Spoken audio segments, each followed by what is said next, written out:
فقد قال النبي صلى الله عليه وسلم لئن يهدي الله بك رجلا واحدا خير لك من حمر النعم.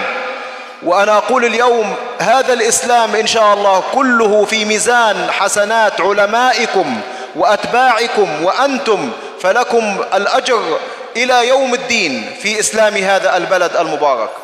Nah, di mana Nabi SAW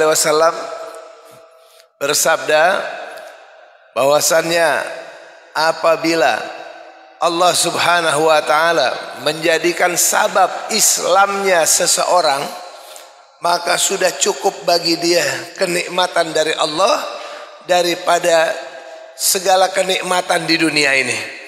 Udah lebih nikmat yang Allah berikan fadilahnya, pahalanya kepada orang tersebut karena Allah berikan hidayah dari jalan beliau. Bagaimana dengan banyaknya orang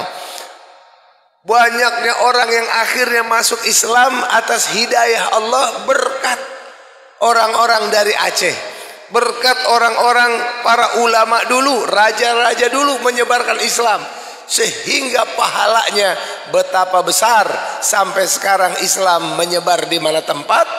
Itu adalah sesuai sabda Nabi Muhammad SAW.